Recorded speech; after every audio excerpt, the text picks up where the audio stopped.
The Brothers Grimm Fairy Tales. Little Briar Rose. A king and queen once upon a time reigned in a country a great way off, where there were in those days fairies.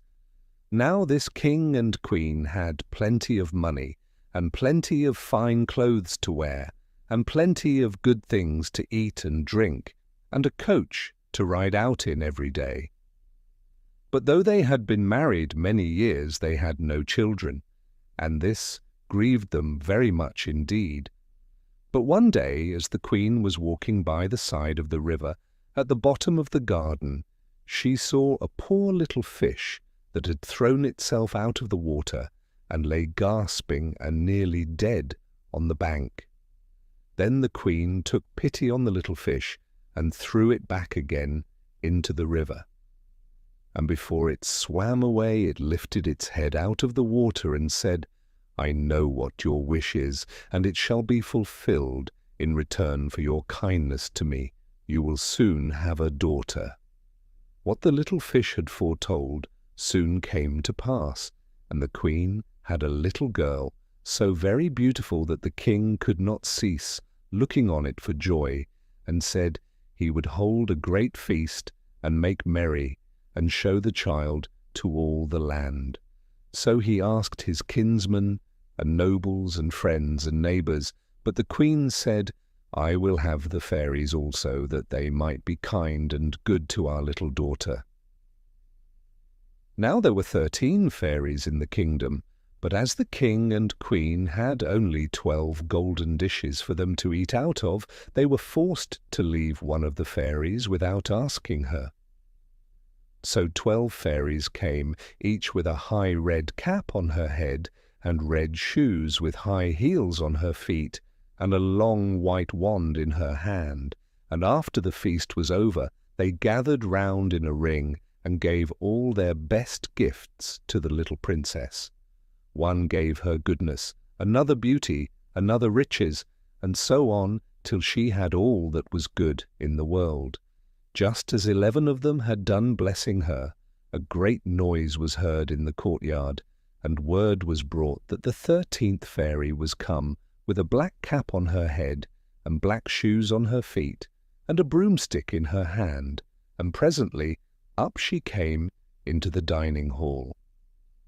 Now, as she had not been asked to the feast, she was very angry, and scolded the king and queen very much, and set to work to take her revenge.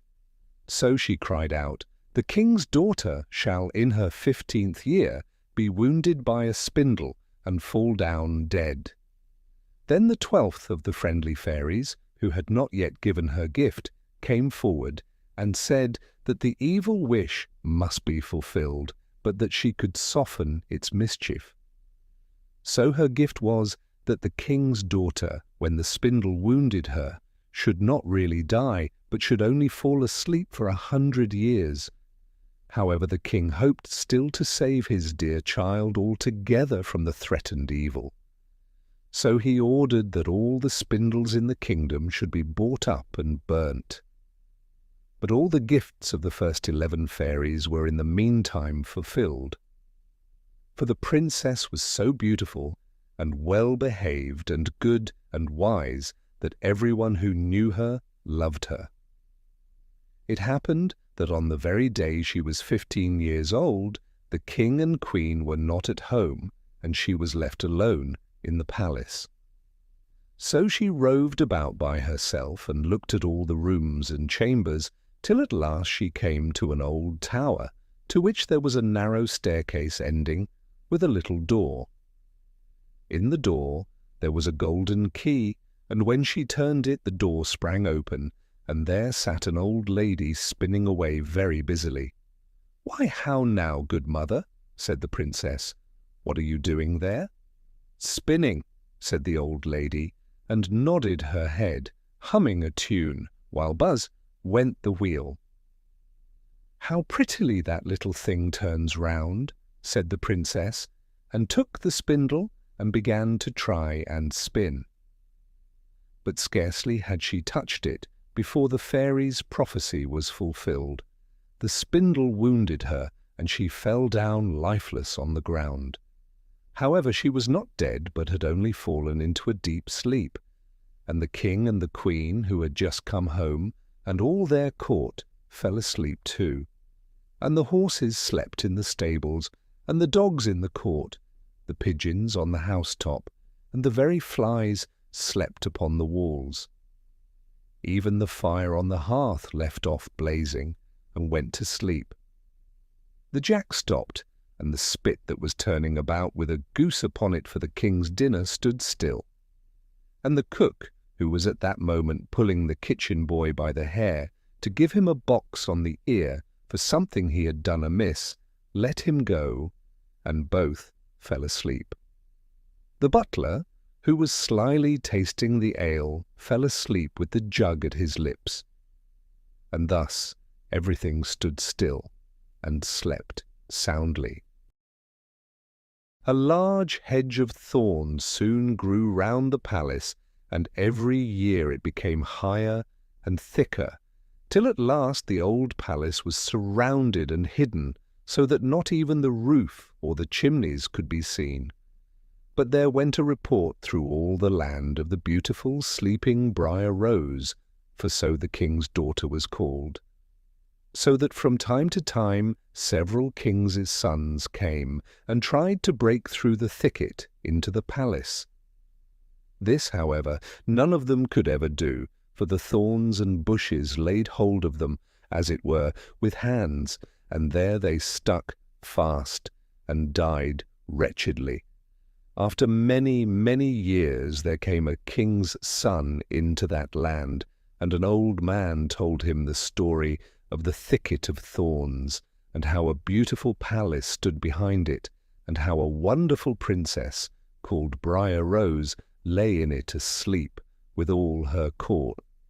He told, too, how he had heard from his grandfather that many, many princes had come and had tried to break through the thicket, but that they had all stuck fast in it and died.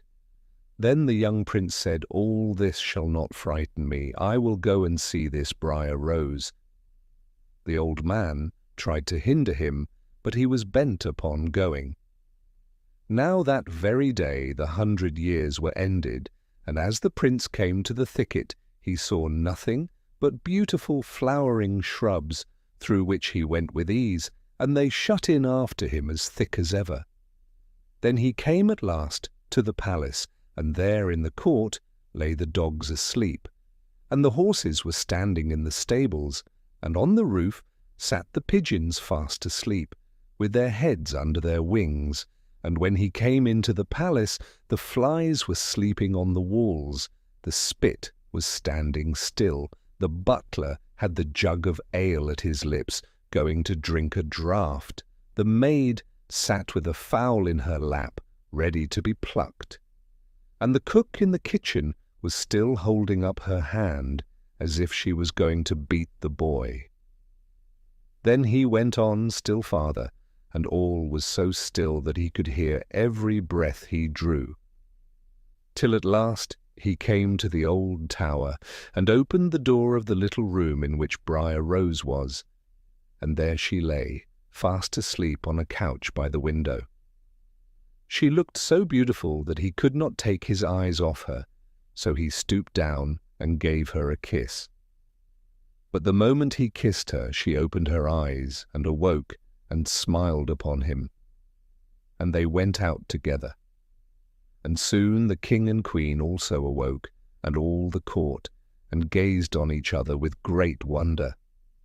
And the horses shook themselves, and the dogs jumped up and barked. The pigeons took their heads from under their wings, and looked about, and flew into the fields.